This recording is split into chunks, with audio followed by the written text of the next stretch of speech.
송나영의 라디오 오늘.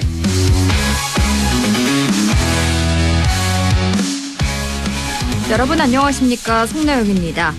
일촉즉발의 위기 상황으로 치닫는 이란과 이스라엘이 휴전에 합의했다는 소식이 오전에 들려왔습니다. 트럼프 미국 대통령이 자신의 SNS를 통해 갑작스레 양국이 휴전에 합의했다고 밝혔는데요. 이후 이란도 휴전을 사실상 수용한다는 의사를 밝혔습니다. 세계 에너지 수급 위기 상황까지 불러올 수 있는 급박했던 사태가 이렇게 마무리될 줄 알았는데요. 그런데 혼란이 가시질 않고 있습니다. 이스라엘이 조금 전 이란이 휴전 합의를 위반했다며 강력 대응을 지시했다는 속보가 들어왔는데요. 여전히 불안한 상황 계속되고 있습니다. 안동문화방송 라디오 오늘 광고 듣고 시작합니다.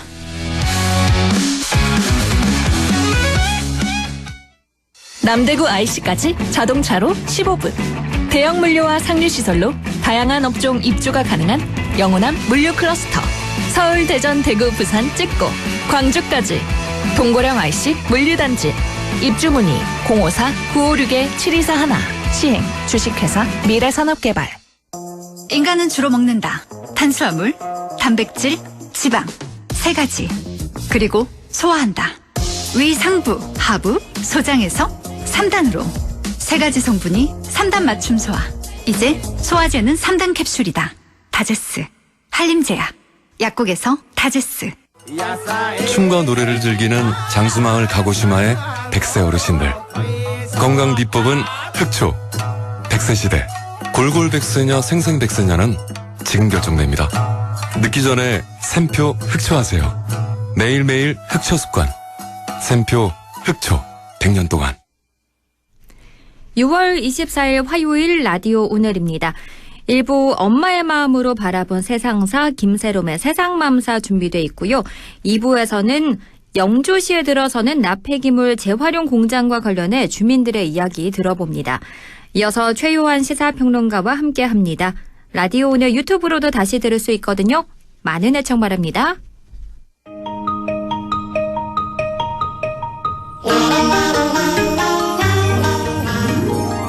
젊은 엄마의 눈으로 바라본 세상 김세롬의 세상맘사 안동시의회 김세롬 의원과 함께합니다. 안녕하십니까? 네, 반갑습니다. 라디오 오늘 청취자 여러분, 마음이 편안한 세상, 살기 좋은 세상을 꿈꾸는 안동시의원 김세롬입니다.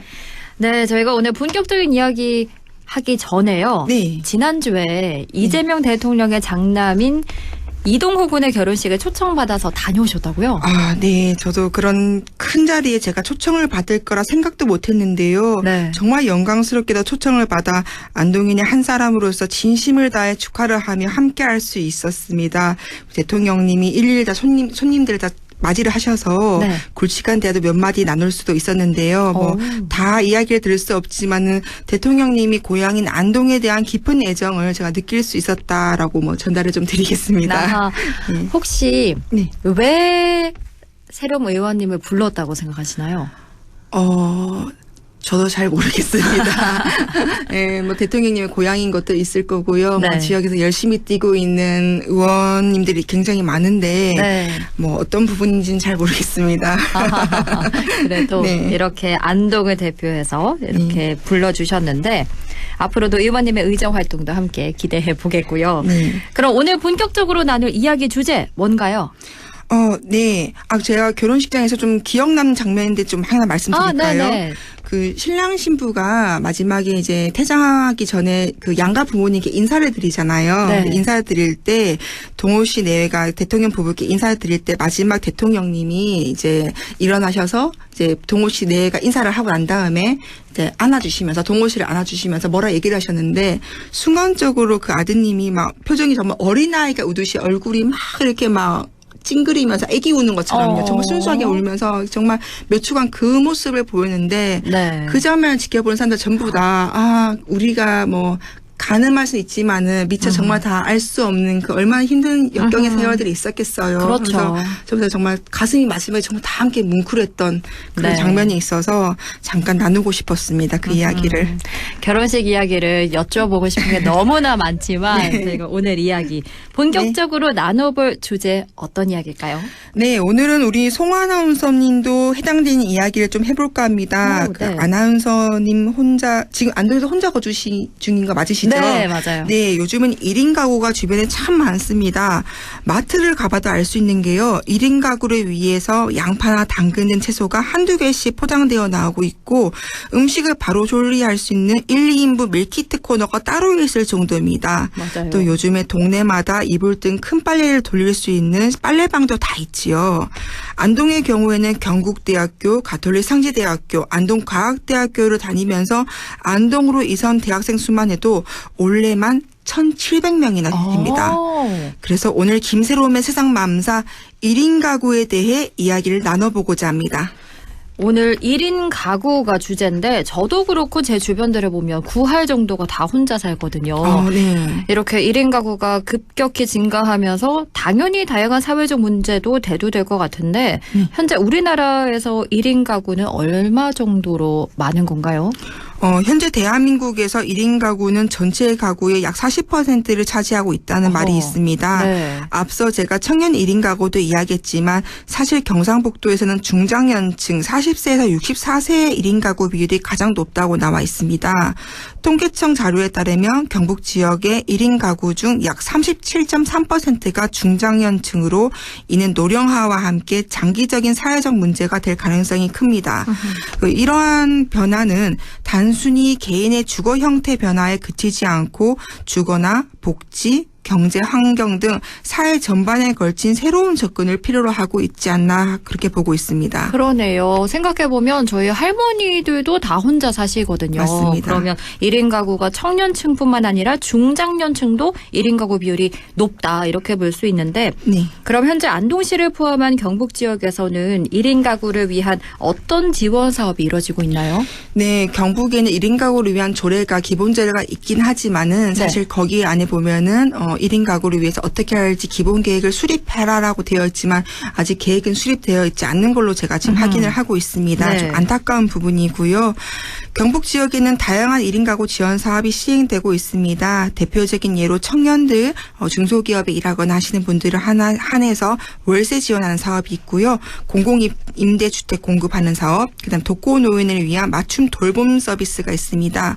또한 중장년층 1인 가구를 위한 사회적 관계망 형성 지원 사업도 추진되고 있습니다. 예를 들면은 중장년층 남성 1인 가구를 위한 사회적 고립을 예방하기 위한 동아리 활동, 소셜 다이닝 같은 프로그램도 있는데 실질적으로는 사실 활성화되지 않았습니다. 한 도시를 통해서 하면은 이렇게 이런 프로그램 참석하시는 분이 20명 내외 정도밖에 되지 않고 있기 때문에 사실 이거는 실효성이 있는가로 생각했을 때는 아직 많이 활성화되지 않았다, 상용화되지 않았다라고 볼 수밖에 없고요. 네. 이 또 청년층과 노인층에 비해서 중장년층 지원이 실질적으로 거의 없는 상황입니다. 특히 최근에 보니까 제가 개인적으로 친한 서울 동작구의 노성철 의원님이 제안한 걸 보니까 1인 가구 물품 지원 사업 같은 것도 있더라고요. 이런 거는 이제 1인 가구가 일상생활에서 자주 사용하는 생필품을 지원하는 사업인데 경제적으로 부담도 줄이고 기본적인 삶의 질을 개선하는 데 초점이 맞춰들어 있습니다.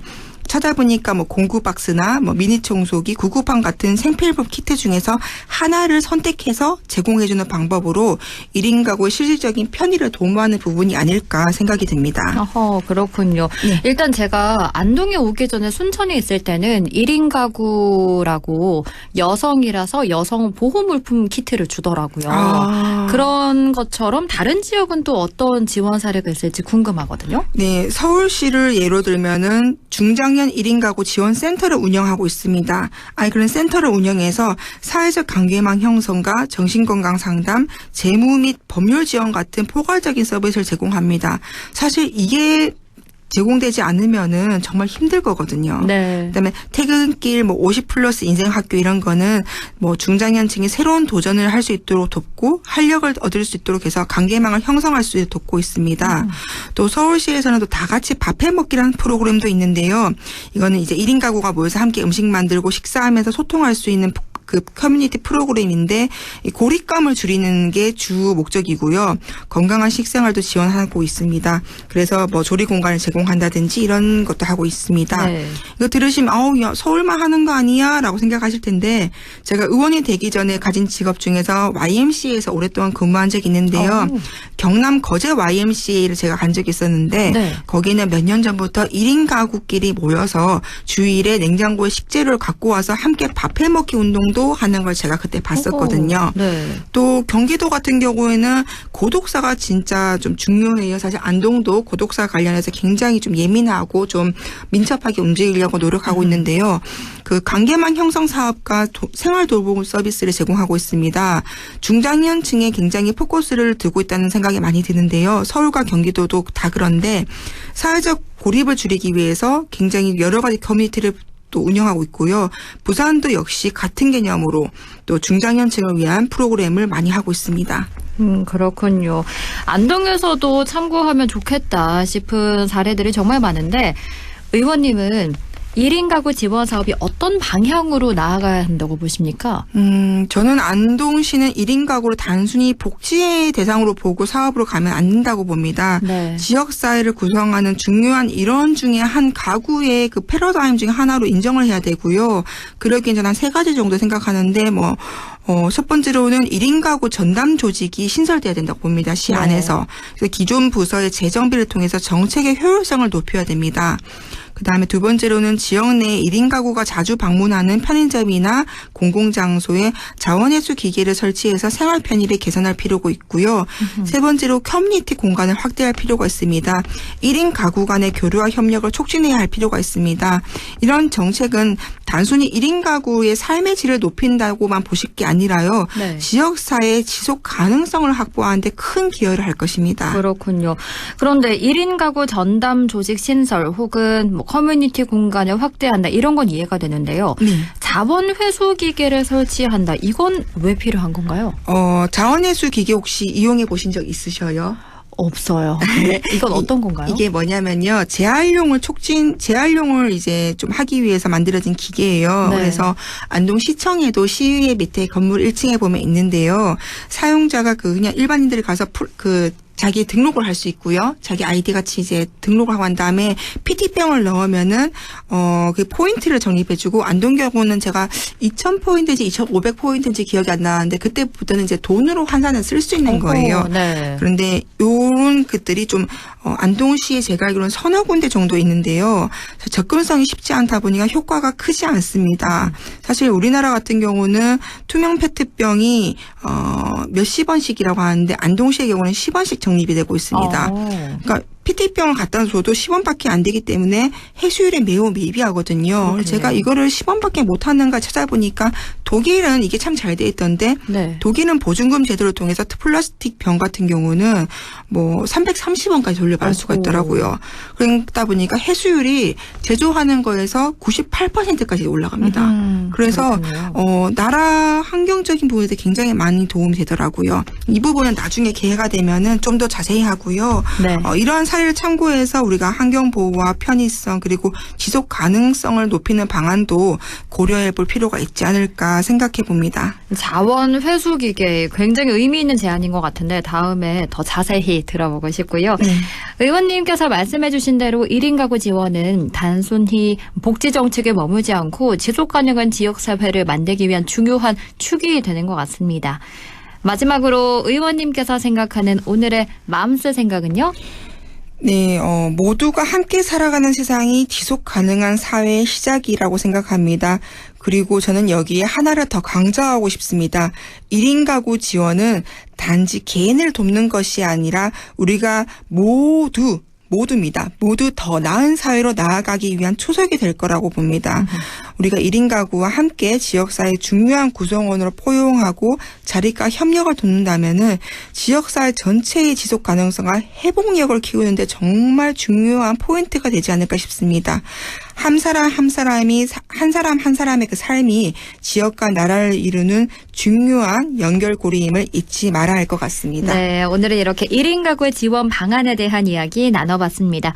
지금까지 안동시의회 김세롬 의원과 함께 이야기 나눴습니다. 고맙습니다. 감사합니다. 라디오 오늘 2부에서 뵙겠습니다.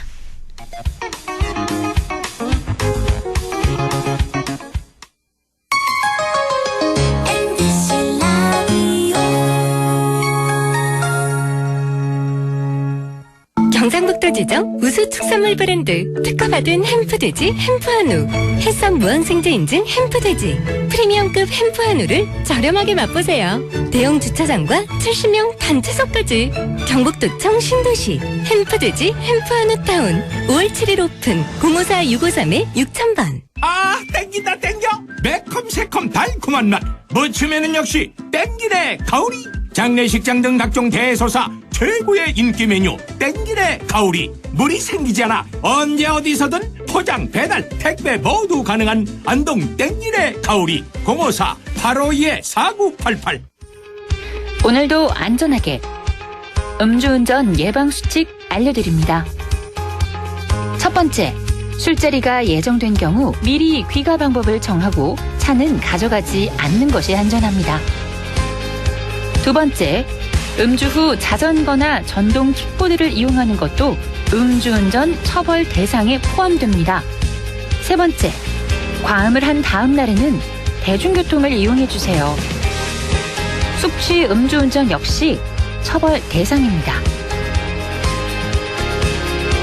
네 번째, 음주운전을 방조하는 경우에도 3년 이하의 징역형 또는 1,000만 원 이하의 벌금형에 처해질 수 있습니다. 적극적으로 말려주세요. 위험한 음주운전 미리 예방하여 소중한 생명을 지켜주세요.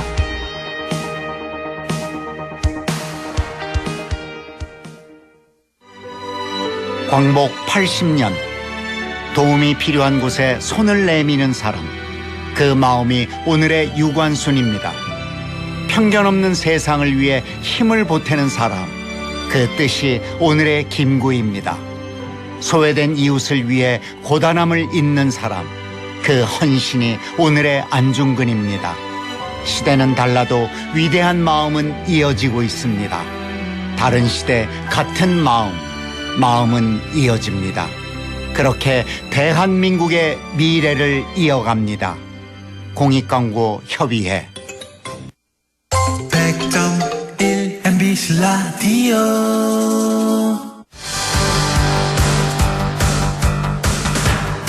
여섯 시 22분 33초 지나고 있습니다. 미국이 이란의 주요 핵시설을 전격 타격했고 이어 이란도 카타르의 미군 기지를 공격했습니다. 하지만 일회성에 그치면서 트럼프 대통령은 이스라엘과 이란 사이 휴전이 성립됐다고 발표했는데요. 그런데 조금 전 이스라엘이 이란이 휴전 합의를 위반했다며 강력 대응을 지시했다는 속보도 들어오고 있습니다. 중동 사태 굉장히 빠르게 급변하고 있는데요. 최요한의 시사 따라잡기, 오늘은 이란과 미국 그리고 이스라엘에 대한 이야기 나눠봅니다. 최요한 시사평론가 연결돼 있습니다. 안녕하세요. 예, 반갑습니다. 최요한입니다. 네, 지금 중동 정세 굉장히 급변하고 있습니다. 일단 미국이 이란의 핵시설을 타격하며 결국 중동 갈등에 직접 개입하게 됐는데요. 전면전이 벌어지는 거 아니냐 이런 걱정을 많이들 했어요. 예, 그렇습니다.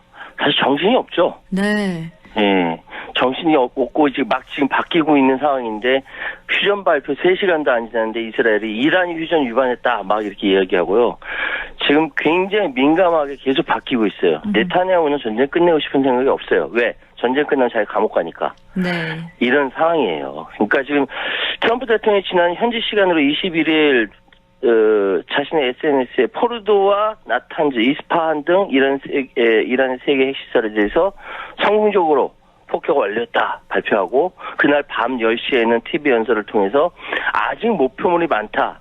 추가적인 공격을 예고했었죠. 미군이 B2 스텔스 폭격기 6대를 동원해서 그 소위 얘기하는 지하 깊숙한 60m에서 100m까지 파고 들어가는 벙커버스터를 실전에 사용했습니다. 이게 실전에 사용한 건 처음이에요. 그러자 이란에서는 이미 우린 미리 알고 빼냈다 뭐 이렇게 얘기하면서요.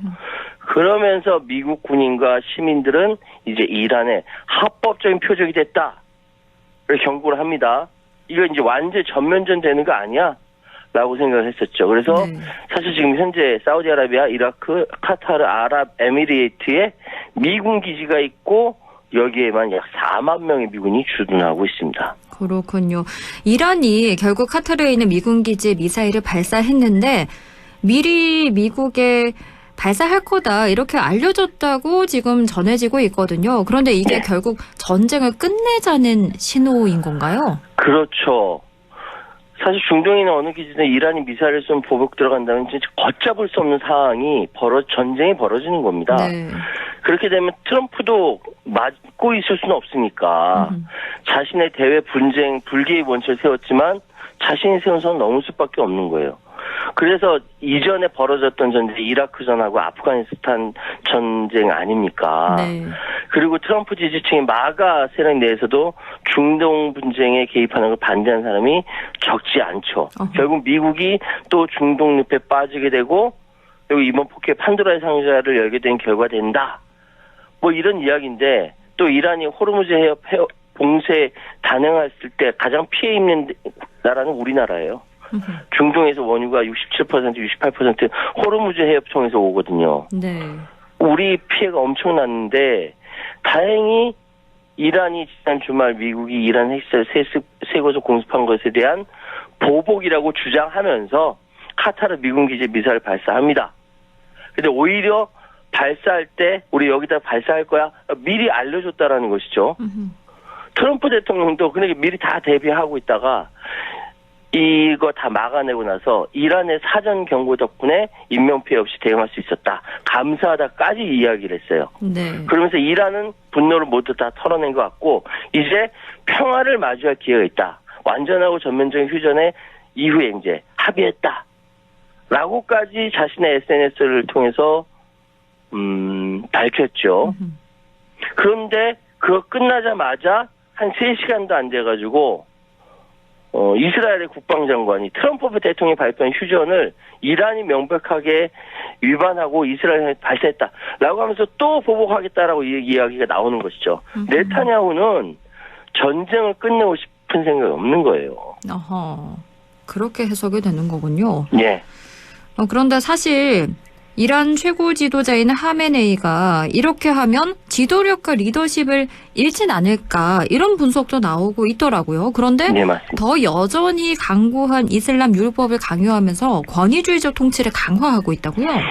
하메네이가 만약에 현재 위기 인정하면서 핵과 미사일 포기하고 대리 세력, 하마스 같은 대리 세력 등의 지원을 중단하면서 미국과 타협을 모색하는 시나리오를 채택할 수가 있었어요. 네. 그리고 반대로 핵무기 제조를 강행해서 외부 압박 정면 돌파하고 전시 체제로 내부 기업 결집을 도모하는 시나리오도 있고요.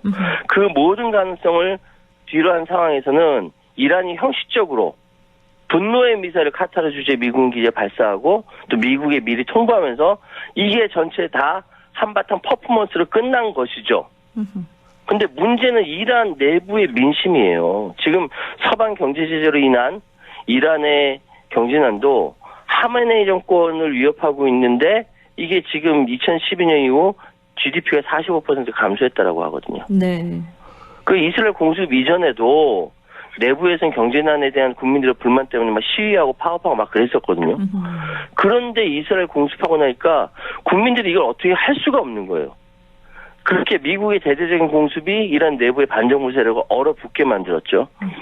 지금 이란은 인터넷도 안 되고 뭐 대피소도 부족한 상황에서 상점, 학교, 공장 다 문 닫으면서 도시 마비 상태라고 합니다. 그런데 이란 내부에서 이스라엘 첩자를 색출한다라고 하면서 반대파와 정치 조직 인사 구금하는데 시민 통제를 강화하고 있어요. 지금 이 상황에서 만약에 하메네이가 죽는다. 후계자 없는 가운데 핵무기 개발에 적극적인 강경파 군부 중심의 새로운 독재 체제는 나타날 수 있는 상황입니다. 위험한 상황입니다. 어허. 이제 핵무기 개발을 말씀해 주셨는데 이란이 언제부터 핵 개발을 시작한 건가요? 예, 79년에 팔레비 왕조 이후로 핵 개발을 하게 되었는데 그 전에는 뭐 NPT 핵활사용 금지 조약도 가입하면서 서방과 관계가 좋았거든요. 네. 그런데 이란이 이라크와 1980년부터 88년까지 9년 동안 전쟁을 합니다. 이때 우리가 생존을 위해서는 핵이 있어야겠구나 라면서 핵 기술에 대한 집착이 본격화됐다. 이렇게 서방에서는 분석하고 있습니다. 그런데 미국 버락 오바마 행정부와 2015년이죠. 그때 핵 합의를 하지 않았었나요? 했죠. 포괄적 공동행동계획이라고 했었죠. 네. 그리고 IA 정기 사찰을 받고 근데 이때 미국의 보수 진영들 일부 전문가들이 못 믿겠다라고 한 거예요. 사우디아라비아와 이스라엘 역시 못 믿겠다라고 한 거고 이런 반대 입장이 있다 보니까 나중에 2018년에 새로 출범한 그때 트럼프 1기 행정부가 그럼 우리도 못 믿어 하면서 핵 합의를 탈퇴했어요. 오바마의 합의를 뒤집었어요. 네. 그러면서 보다 강경한 비확산 정책으로 전환이라면서 주장을 한 거죠. 이후에 보니까 이스라엘 정복의 모사드 비밀 핵문서 입수 발표, 카셈 솔레이마니, 이란 혁명 수비군 사령관 암살, 이런 일이 벌어지면서 중동 전체가 굉장히 긴장 상태에 빠져서 지금까지 온 거죠. 그런 거군요. 이렇게 오바마 행정부의 핵 합의와 트럼프 행정부의 탈퇴까지 정리를 해주셨는데 이후에도 여전히 미국 정부는 이란 정권과 재협상을 진행했죠. 바이든 행정부도 외교적 핵심을 다시 꺼냈고요. 이란도 조건부 복귀 의사를 밝혔습니다. 왜? 전쟁하면 안 되니까. 그런데 그 상황에서 핵 농축도는 증가되고 이란 내에서 러시아 우크라이나에서는 침공이 벌어진 겁니다. 네. 외적 변수로 인해서 협상이 난항을 겪고 있는 와중에 이번에는 2기 행정부가 트럼프 행정부가 재집권을 하게 된 거예요. 그러면서 협상이 재개가 됩니다. 오만을 통한 간접 대화가 진행이 됐어요. 그런데 현지 시간 13일 날 이스라엘이 이란 핵시설 나탄즈를 공격하면서 이게 난리가 나버린 거예요. 위기가 다시 고조된 겁니다. 네타냐후가 트럼프 말을 안 들어요. 그러니까 이 상황이 굉장히 어려워졌는데 지금 이렇게 되면서 하메네이 중심으로 한 이 이란 체제가 신정 체제 바꾸는 것도 실패한 상황에서 더 신속하고 강력한 핵 개발에 추진되겠다. 이런 얘기가 나오다가 지금 상황까지 벌어진 겁니다. 그렇군요. 일단 지금 상황은 이란이 핵무기를 개발한다는 전제로 벌어진 사건들인데 실제로 이란이 핵무기를 개발 중이라는 증거가 있나요? 결론부터 말씀드릴게요. 없어요. 없다고요? 예. 어허. 이스라엘군은 폭격하면서 이게 핵과학자들 폭탄 연구하고 있다라고 얘기했지만 없어요. 구체적인 진전이 있었던 정보를 입수했다라고 얘기했지만 이거 아닌 것 같아요. 왜냐하면 미국의 군축협회가 이스라엘이 이란 폭격하던 13일 날 BBC와 인터뷰할 때 이란이 무기화를 앞두고 있거나 명확하거나 설득력 있는 증거가 없다. 미국이 파악하기에는 없다라는 거예요. 더군다나 더 중요한 것은 털시 게버드 미국 국가정보국장이 지난 3월 달에 미 의회에 보고하기를 이란의 농축 우라늄 비축량이 최고 수준이고 핵무기가 없는 국가라 전례없는 수준이지만 여전히 이란이 핵무기 개발하고 있지 않다. 털시 게버드 미국 국가정보국장은요. 밑에 CIA나 FBI나 16개 정보국을 자기가 책임지는 최고 국장이에요. 네. 털시 게버드가 트럼프한테 바로 보고한다고요. 하메네이가 2003년에 중단한 핵무기 프로그램을 승인하지 않았다라고 명백하게 얘기했어요. 그런데 막판에 네오콘하고 이스라엘이 밀어붙인 거죠. 결국 트럼프가 이스라엘 손을 들어준 셈이 된 겁니다. 그런데 이 사태가 앞서 말씀해 주셨다시피 현지 시간으로 지난 13일 이스라엘이 이란의 핵시설 나탄즈 우라늄 농축시설을 선제적으로 공격해서 이란의 주요 핵과학자들을 암살했는데요. 이스라엘이 이렇게 선제 공격을 하면서 엄청나게 상황이 위태로워진 건데 네타냐후 이스라엘 총리가 이렇게 무리하게 이란을 공격하며 이렇게 중동 전체를 또 더 나아가서 세계를 위기에 빠뜨린 이유는 뭘까요? 네타냐후 칼을 뽑아낸 속내는요, 이란이 이스라엘에 헷갈렸는 문서를 훔쳐가는 데 성공해서 미리 이제 정리해야겠다라고 생각한 거. 두 번째로는 하마스에 시작된 도미노 전략. 그러니까 하마스 치고 헤즈볼라 치고 후티 치고 해서 팔다리 먼저 잘라내고 머리인 이란을 직접 겨냥을 한 거예요. 그런데 지금 대다수 언론이 얘기하지 않지만 네타냐후의 국내 지지세가 굉장히 약합니다. 이 전쟁 끝나면 네타냐후는 바로 이미 기소가 돼 있어요. 응? 15년 이상 장기 집권했고 그래서 끌려 내려올 수밖에 없다고요. 그거 안 하려고 전쟁 계속 하는 거예요. 그래서 트럼프가 휴전발을 했다라고 얘기했는데도 지금 다시 공격한다라고 얘기 나오지 않습니까? 제가 낮에요. 지금 네타냐후가 계속 공격할 거다. 다른 데 공격하거나 해서 전쟁 끝내지 않을 거다라고 제가 낮에 칼럼을 썼어요. 네. 근데 바로 지금 이 이야기가 나오지 않습니까? 네. 어떻게 보면 전쟁을 끝내지 못하는 이유가 있는 거네요. 네, 그렇습니다. 그럼 중동의 다른 아랍 국가들은 현재 어떤 입장을 취하고 있나요? 일단은 지금은 그러니까 맨 처음에는 팝콘을 들고 관망하는 자세. 그러니까 시아파 맹주의 이란의 팽창도 원하지 않고 네. 영내 패권 국가 이스라엘 독주도 부담스럽고 강대강 충돌로 서로 힘 빠졌으면 좋겠다고 생각하는 국가들이 많았는데 이 전면전이 벌어질 것 같으니까 바짝 얼어버렸어요. 오만의 핵협상 중재형 국가로서 미국에 항의를 했지만 나머지들 바짝 얼어가지고 입장도 내지 않고 있는 상황이었어요. 주요 경계태세를 유지하고 있는 상황이었어요.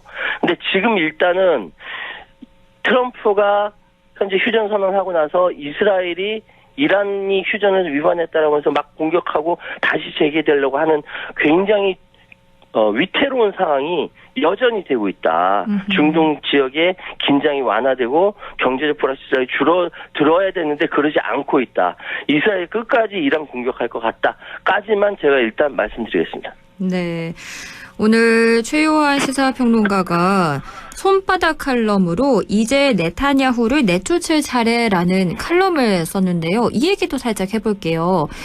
트럼프가 일단 장사꾼인데 전쟁에 반대한다. 이렇게 보고 계시거든요. 이게 당연한 이치라고도 표현을 하셨는데 왜 그렇게 보고 계신 건가요? 트럼프는요. 전쟁을 굉장히 싫어합니다. 왜? 전쟁이 있으면은 장사를 못 하거든요. 그래가지고 2018년도에 한때 평양 폭격설 나오고 막 그럴 때 뭐라고 얘기냐면 우리 평양에 트럼프 타워 세워주자. 그런 폭격 안 할 거 아니냐. 네. 라는 얘기까지 우스갯소리로 나왔었어요. 그런데 미국의 이익을 위해서는 과거관계 어쨌든 동맹국까지 공격하는 트럼프 입장에서는 지금 전쟁을 그럼에도 반대하는 것은 중동을 통해서 이익을 취할 게 많아요. 군사력이 아니라 경제력을 통해서 이익을 취할 게 많은데 더군다나 중동에는 중국과 러시아가 힘을 뻗치고 있거든요. 그거 막아내야 돼요. 중동을 좀 잠재우면은 그 힘을 인도태평양 전략이라고 해서 중국을 봉쇄할 수가 있는 거거든요. 근데 네. 중동하고 우크라이나에서 계속 저렇게 전쟁 벌어지면 힘이 분산되니까 중국을 막지 못하는 거예요. 그래서 이 인도태평양 전략을 굉장히 중시 여기는데 과거 윤석열 정부에서는 미국과 일본의 동맹의 하위 구조로 우리가 들어갔어요. 네. 근데 이제는 공존해야 되지 않습니까? 그래서 중국을 봉쇄하는 이 부분에까지는 찬성 못하지만 그럼에도 불구하고 우리가 하위 동맹으로 들어갈 수는 없다고 명확하게 얘기해야 되고 그런데 트럼프는 지금까지의 외교 기조를 군사력으로 하는 것이 아니라 경제력으로 분쟁 지역에 개입하지 않고 당신들 자율성 줄게 알아서들 처리해. 대신 우리는 이러이러한 것들을 해줄 수가 있어라고 하면서 이란한테 우리 평화하자 싸우지 말자라고까지 한 거예요. 그런데 네타냐후는 자기가 이게 권좌에서 전쟁 끝나면 물러나게 되면 감옥 가게 생겼으니까 그래서 전쟁을 못 끝내고 있는 겁니다. 이미 사기, 배임, 뇌물수수 부패 혐의로 기소된 상태거든요. 그러니까 휴전 발효 3시간도 안 됐는데 이스라엘이 고집 피우면서 국방부 장관 통해서 이란이 휴전 위반했다라고 하면서 막 휴전 이행에 균열을 내는 것이죠. 그래서 지금 과제는 전쟁을 진짜 안 끝내려고 하는 사람은 누구냐. 네. 물어보고 거기에 대해 책임져야 됩니다. 그러네요. 아랍 국가들도 팔짱 끼고 구경만 하지 말고 이 상황은 전쟁을 끝내야 되는 상황이라고 다 같이 목소리를 높여야 되고 트럼프가 조금 더 결단해서 이스라엘을 잠재워야만 합니다. 중동이 조용해지려면 결국 네타냐후를 내쫓아야 한다. 이렇게까지 표현을 제가 그건 해주셨는데요. 좀 과하게 쓴 거. 네. 개인적인 칼럼인데 그것도 방송에서. 네. 네. 오늘 쓰신 손바닥 칼럼까지 한 문장 읽어봤습니다. 이스라엘이 오늘 이란이 휴전이 발효된 후에도 미사일 공격을 계속했다면서 휴전 위반으로 규정하고 강력 대응을 경고했다는 속보 들어와 있는데요. 이란군은 휴전 후 미사일 발사를 하지 않았다며 부인 또 휴전 위반 여부를 둘러싸고 공방이 벌어지고 있는 상황입니다. 네. 지구 반대편 일이지만 결코 우리 한반도와 무관하지 않다는 거 기억해야겠고요. 이렇게 오늘 말씀 여기까지 들어보도록 하겠습니다. 지금까지 최요한 시사평론가와 함께했습니다. 고맙습니다. 예, 감사합니다. 라디오 오늘에서는 청취자 여러분의 참여를 기다리고 있습니다. 우리 지역에서 발생한 사건 사고 소식이나 함께 토론하고 싶은 내용을 안동 MBC 홈페이지 라디오 오늘 게시판에 올려주시기 바랍니다. 전화와 문자 참여도 하실 수 있습니다. 전화는 851국에 7191번, 문자는 샵 0913번으로 보내주시면 됩니다. 문자는 단문 50원, 장문 100원의 정보 이용료가 있습니다. 여러분의 많은 참여 바랍니다.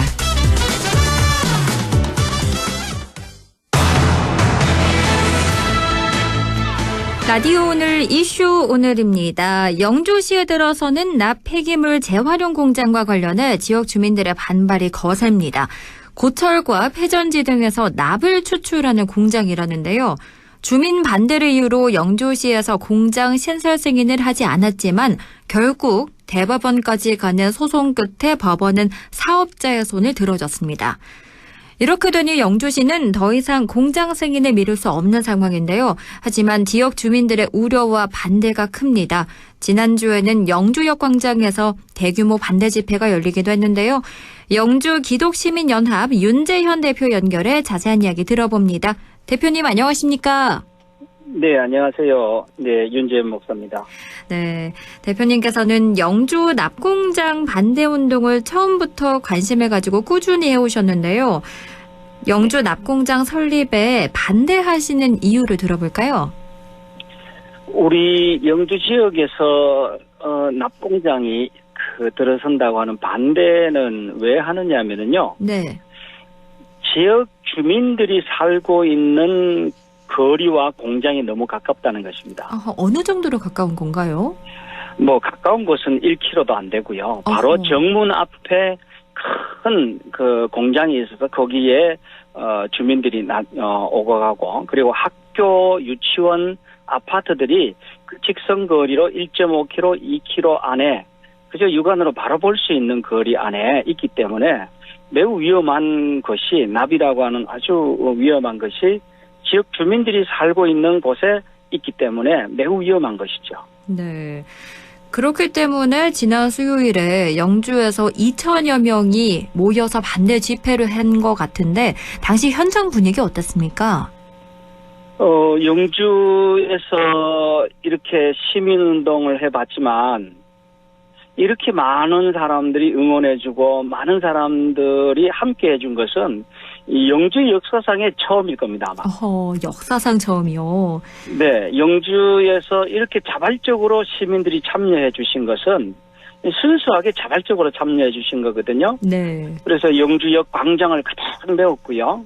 거기 온 분들은 어른에서부터 초등학교 유치원 아이들까지 자발적으로 시민 축제가 됐습니다.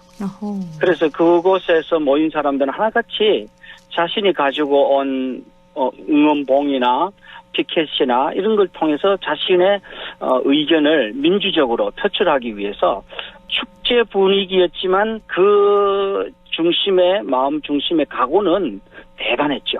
그렇군요. 그런데 이번 소송의 흐름을 간단히 짚어보면요. 2021년 영주시에서 건축 허가를 받아 착공됐지만 2022년 영주시가 주민 반발의 이유로 설립 승인을 내주지 않아서 소송전이 벌어졌습니다. 결국 올해 대법원이 업체의 손을 들어줬는데 1심에서 승소를 했었는데 대법원에서 패소한 이유가 뭐라고 보십니까? 대법원에서 지금 승소를 이제 바이온이라고 하는 회사가 승소를 했는데요. 네. 결국에는 대법원에서 바이온 손을 들어준 것은 영주시가 조금 더 적극적으로 나서줬다면, 소위 말하는 우리 그 납폐기물 공장을 반대하는 주장을 시민들의 주장을 보다 더 적극적으로 해줬다면은 또 다른 결과가 나오지 않았을까라고 하는 아쉬움이 있습니다. 예를 들면 납재련 공장 반대 대책위원회에서 제시하는 공기 중에 배출되는 그 오염 물질의 양이라든가요. 네. 그다음에 영주시가 소극적으로 대한다는 이러한 일들이라든가 어떤 미국 데이터라든가 또 전국의 다른 어떤 공장들의 데이터를 좀 더 적극적으로 영주시가 대법원에 호소를 했더라면 저는 이 결과가 조금 달라지지 않았을까 그렇게 생각을 합니다. 그렇군요. 영주시의 늦장 대응이 아니냐 이런 비판이 계속해서 나오고 있는데 그런데요. 대법원에서 이렇게 패소를 했으면 끝난 거 아니냐. 이제 납공장 설립을 막는 게 어렵지 않냐. 이런 시각이 있거든요. 어떻게 보십니까? 그렇습니다. 우리나라에는 그 1심, 2심, 3심 제도가 있어서 네.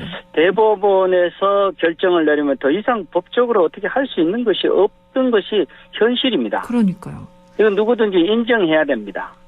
그런데도 불구하고 왜 우리 시민들이 이렇게 하느냐 하는 것은 다른 도시에서 대법원 판결과 함께 결정이 났더라도 보다 더 큰 이슈, 다시 말하면은 우리가 제시하는 그러한 납폐기물 오염 지수라든가 이런 것들을 정확하게 대법원이 인식한다면, 판사님들이 인식을 하게 된다면은 저는 지난번 결정이 났지만 훨씬 더 의미 있는 판결이 나오리라고 생각합니다. 두 번째로 지자체장이 저는 충분히 시민들의 뜻을 나는 존중해야 된다고 봅니다. 네. 지자체 다른 도시에서도 이런 일이 있었습니다. 어허. 김제시라든가 이런 곳에서 여러 시민들이 공장을 반대해서 시장님이 끌어주셨고 그건 결국에는 우리 도시에도 그러한 전례를 본받아서 시장님이 조금 더 시민들의 목소리를 들어서 연장해 주시고 시장님이 다시 들어올 때까지 이것을 끌어주신다면은 저는 새로운 시장님이 들어와서 이거를 불승인해 줄 수 있는 거리가 충분히 된다. 그렇게 되면 다시 한 번 더 재항고 대법원에다가 재항고를 해서 재심을 신청을 해서 이것을 다시 한 번 더 논해볼 수 있는 장이 펼쳐지지 않을까 이렇게 생각하는 것이죠. 그렇군요. 그렇다면 내년 지선까지 계속해서 운동을 펼쳐 나가야 하지 않을까 이런 생각도 드는데요. 일단 지난 수요일 집회가 열렸고요. 앞으로도 계속해서 납공장 반대 운동 펼쳐 나가실 텐데요. 네. 현재 어떤 계획 가지고 계신가요? 지금 이 납폐기물 우리 반대는 두 단체에서 지금 하고 있고 납재련 공장 반대 대책위원회와 그리고 영주 납재련 공장 반대 시민연대라고 하는 공동체가 있습니다.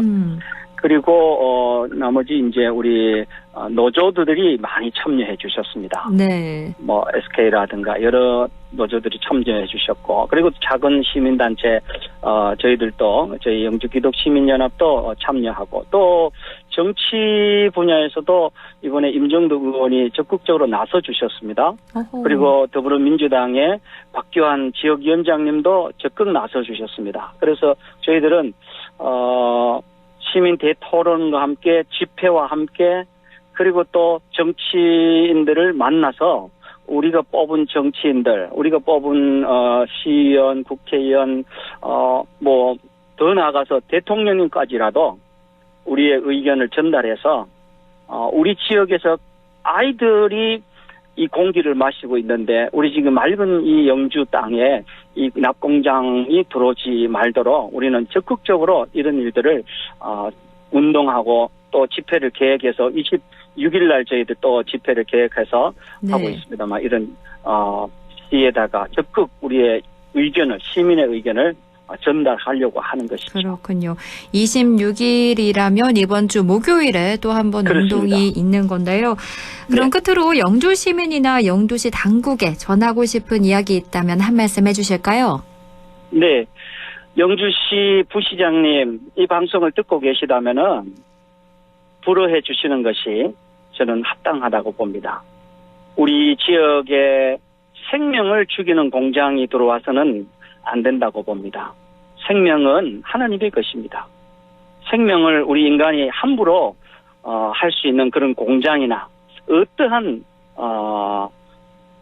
어떠한 것들을 우리 지역에 설치한다는 것은 만든다는 것은 매우 비인간적이고 인간이 그런 일을 해서는 안 되는 것입니다. 그래서 우리 부시장님 또 다가올 내년에 시장님 이 시민들의 마음들을 충분히 좀 이해를 하시고 받아들여서 시민들의 이 애끓는 마음들을 그대로 좀 받아들여서 불허해 주시는 것이 맞다.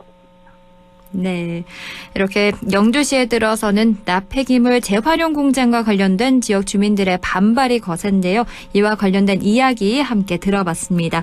지금까지 영주시 기독시민연합 윤재현 대표와 이야기 나눴습니다. 오늘 말씀 잘 들었습니다. 고맙습니다. 네, 감사합니다. 네.